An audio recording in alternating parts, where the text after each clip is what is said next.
মানেই হলো মিম অক্ষরের উপরে সাকিন। নুন সাকিন মানে হলো নুন অক্ষরের উপরে সাকিন। তাহলে আমরা যেটা বুঝতে পারলাম সেটা হলো যে মিম অক্ষরের উপরে যদি কোথাও সাকিন আমরা দেখতে পাই কোনো জায়গাতে, তাহলে আমরা কি করব? আমরা তিনটা নিয়মে আমাদের এখানে পড়তে হবে। তিনটা নিয়মে এখানে পড়তে হবে, তিনটার যে কোনো একটা নিয়মে। তিনটা নিয়মে তো আর এক জায়গায় পড়া যাবে না, ঠিক না?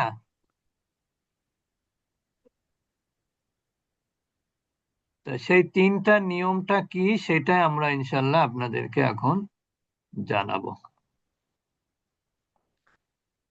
প্রথমত আমরা আসি যে মিম সাকিন, যেমন মিম সাকিন হলো মিম অক্ষরে সাকিন। এই যে মিম অক্ষরে সাকিন কিন্তু কোরআনে অনেক থাকতে পারে।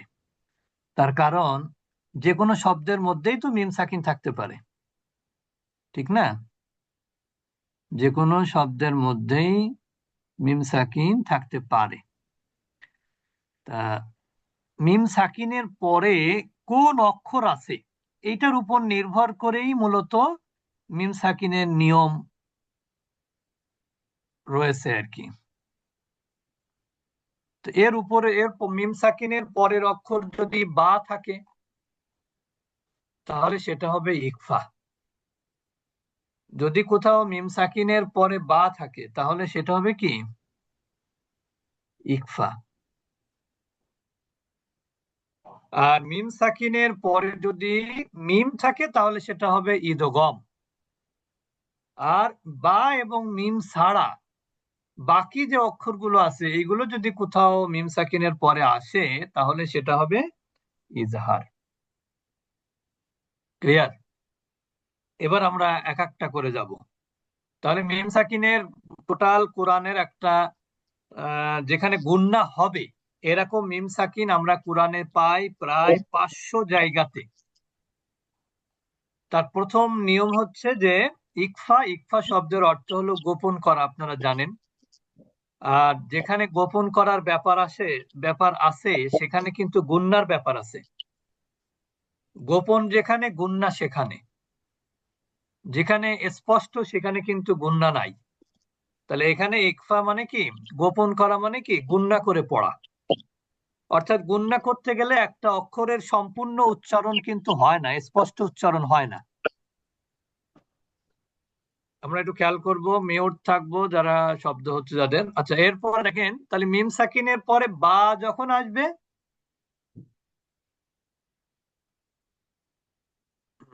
বা যখন আসবে তখন সেটা হবে কি?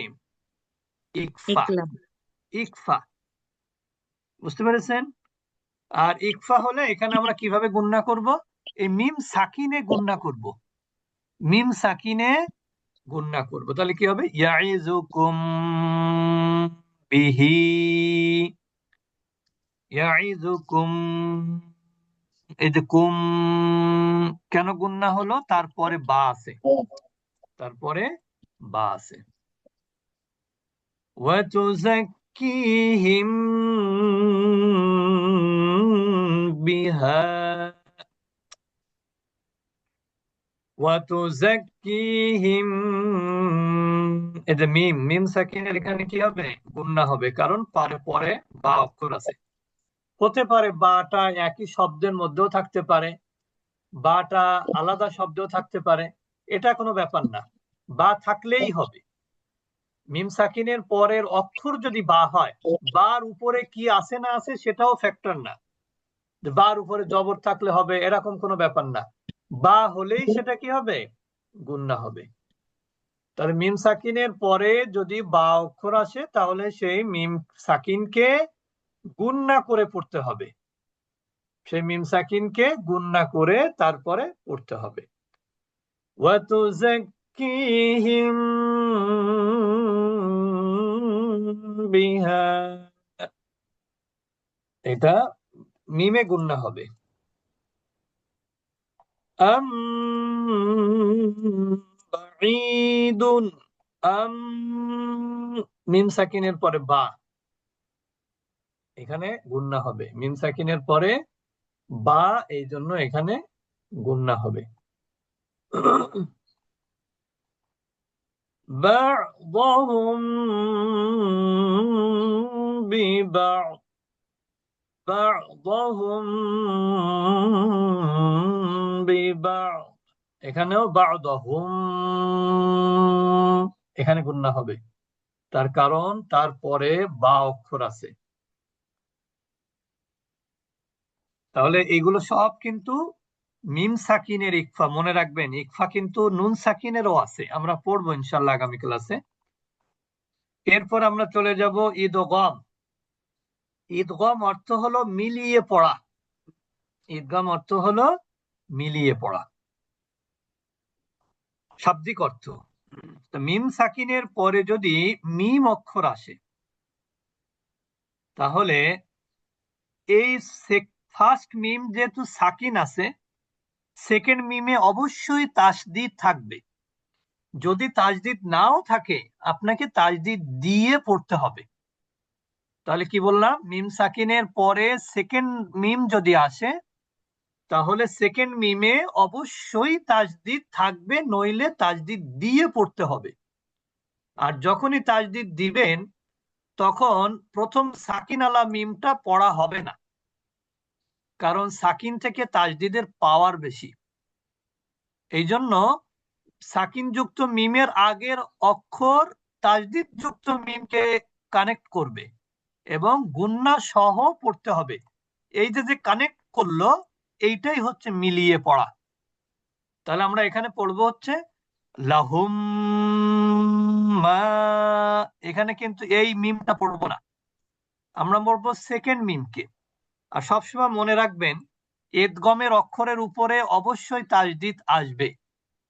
ইদগামের অক্ষর যেখানে, তাসদিদ সেখানে। আলাইকুম মিন, এখানে কাপটা পরবর্তী মিমকে ধরলো, এই জন্য এটাকে মিলিয়ে পড়া হলো, সাথে সাথে গুণনাও করা হলো।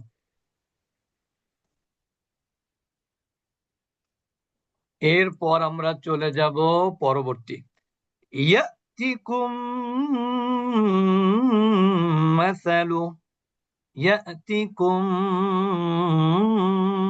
মাসালু, তাহলে এই কাপটা সেকেন্ড মিমকে ধরবে। দেখেন, প্রত্যেকটা মিম সাকিনের পরে মিম আসলেই সেখানে তাজদিদ হচ্ছে, আর তাজদিদ হওয়ার কারণেই ফার্স্ট মিমকে না পড়ে আমাদেরকে সেকেন্ড মিমকে পড়তে হচ্ছে। এই সেকেন্ড মিমকে পড়াটাকেই বলা হয় মিলিয়ে পড়া, কারণ এইটা একটা শব্দ, এটাও একটা শব্দ। আমরা কি করলাম, প্রথম শব্দকে দ্বিতীয় শব্দের সাথে মিলালাম, এটাই হলো ঈদগম। আর এই যে গুন্না করলাম, এটা হচ্ছে ঈদগমের নিয়ম। ফামিনহুম মান, ফামিনহুম, সেকেন্ড মিম। এখন এখানে যদি তাজদিদ নাও থাকে, আপনাকে কিন্তু তাজদিদ দিয়ে পড়তে হবে, নাইলে পড়াটা কি হবে না, সঠিক হবে না। তাহলে বুঝবেন কিভাবে তাজদিদ দিব কোথায়, যখন দেখবেন মিম সাকিনের পরে আরেকটা মিম আছে, একটা মিম সাকিন আছে, পরবর্তী অক্ষরও মিম, তখন সেকেন্ড মিমে আপনাকে তাজদিদ দিতে হবে। আর সেকেন্ড মিমে যখনই তাজদিদ দিবেন, তখন প্রথম মিমটা পড়া হবে না। আচ্ছা, এরপর আমরা চলে যাব ইজহার। ইজহার শব্দের অর্থ হচ্ছে স্পষ্ট করা। স্পষ্ট মানে আমরা কিন্তু বলেছি, স্পষ্ট করা মানেই হলো গুন্না ছাড়া পড়া। স্পষ্ট মানে কি, গুন্না ছাড়া পড়া। সবসময় মনে রাখবেন, ইজহার যেখানে থাকবে সেখানে কোনোভাবেই গুন্না হবে না। তাহলে ইজহার কখন হবে, ইকফার অক্ষর হলো কয়টা, মিম সাকিনের ইকফা একটা,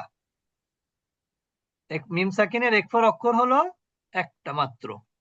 তো এই ইকফার অক্ষর বা এবং মিম সাকিনের ইদগম হলো একটা, সেটা হলো মিম।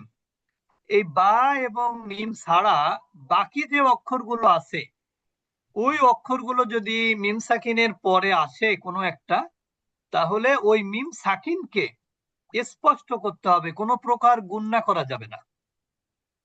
যেমন দেখেন, আলাইহিম ওয়ালাদ, এখানে আলাইহিম ওয়ালাদ, এখানে কিন্তু গুণনা করা যাবে না, কারণ মিম সাকিনের পরে কি আছে? ওয়াও আছে, ওয়াও। তো যেহেতু এখানে বাও নাই, মিমও নাই, এই জন্য মিম সাকিনকে স্পষ্ট করতে হবে, কোনো প্রকার গুণনা করা যাবে না। হুম ফিহা, হুম ফিহা, মিম সাকিনের পরে ফা, এটাও গুণনা হবে না, এটাও ইজহার। তা আমরা মিম সাকিনের নিয়ম বললাম। মিম সাকিনের 3টা নিয়ম। প্রথম হচ্ছে ইকফা, মিম সাকিনের পরে যদি বা অক্ষর আসে তাহলে সেটা হবে ইকফা। এরপরে বললাম হচ্ছে মিম সাকিনের পরে মিম আসলে সেটা হবে ইদগম। এই ইকফা এবং ইদগম, এই দুইটাতে গুণনা হবে মিম সাকিনে। আর ইজহার যেটা, এটাতে গুণনা হবে না। ওই বা এবং মিম ছাড়া বাকি যে অক্ষরগুলো আছে, ওই অক্ষরগুলো যদি মিম সাকিনের পরে আসে, তাহলে ওই মিম সাকিনকে স্পষ্ট করতে হবে, কোনো প্রকার গুণনা হবে না, কোনো প্রকার গুণনা হবে না। সবাই বুঝতে পেরেছেন? হুম। প্রশ্ন আছে উস্তাদ জি একটা। প্রশ্ন করে তো আমি ভয় পাই, বলেন।